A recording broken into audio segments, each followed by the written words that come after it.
Assalamualaikum warahmatullahi wabarakatuh.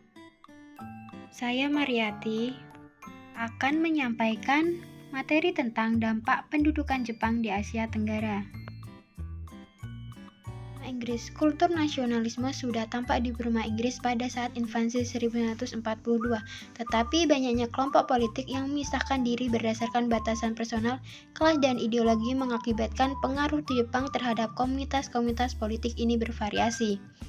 Nasionalisme muda yang telah dilatih Jepang pada akhir 1930 atau mereka yang telah membantu mengorganisasi dan melakukan rekrut untuk BIA bagi para nasional muda ini berkumpul bersama Jepang dalam BIA merupakan sinyal positif atas komitmen mereka terhadap kemerdekaan sekaligus ekspresi mereka terhadap sikap anti-kolonialisme. Untuk sementara waktu, perbedaan ideologi, kelas, pengalaman, atau aspirasi di kalangan berbagai elit politik ini disampingkan, namun demikian ketegangan peperangan ini tidak pernah terpendam jauh. Dalam kevakuman politik yang ditinggalkan setelah perginya Inggris, muncul berbagai kesempatan bagi para politisi yang bersaing untuk menyelesaikan persoalan-persoalan lama, termasuk mendapat pengaruh dan maju ke kancah politik yang lebih tinggi.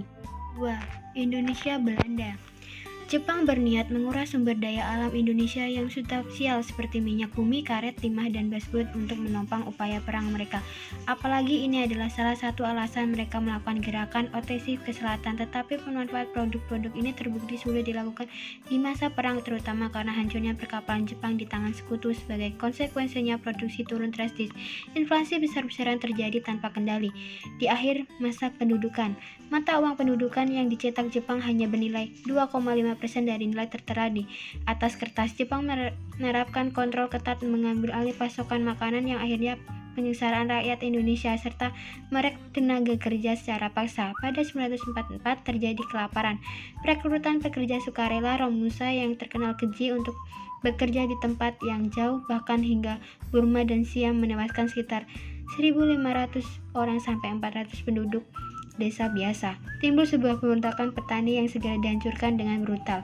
Kekuasaan Belanda tidak pernah penuh penderitaan atau sebruntal zaman Jepang. Tidak jauh berbeda situasi semacam ini juga melanda hampir semua tempat penduduk Jepang di Asia Tenggara. Urusan kolonial merencanakan kebijakan konstitusional baru yang melahirkan rancangan kontroversial Malayan Uni Malaya pasca perang.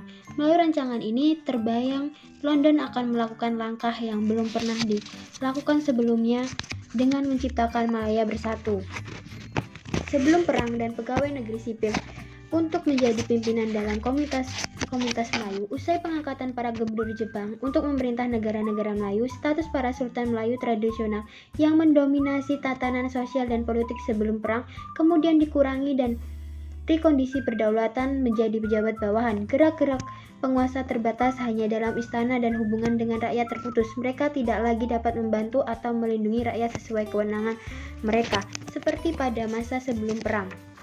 Kehilangan pemimpin di Malaya, kekagetan akibat kekalahan Inggris di tangan serdadu Jepang meninggalkan jejak ingatan yang tidak bisa hilang dalam benak penduduk pribumi bahwa bangsa Inggris bukan lagi penguasa yang tangguh.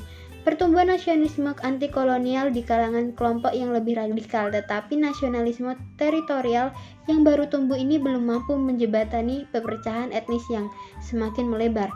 Orang Cina dan Melayu terlibat bentrokan di beberapa tempat di Malaya, pembalasan dendam komunal dan pertumpahan darah yang kemudian terjadi benar-benar menguji kedamaian antar etnis serta mengancam kestabilitas sosial Malaya yang semakin ringkih.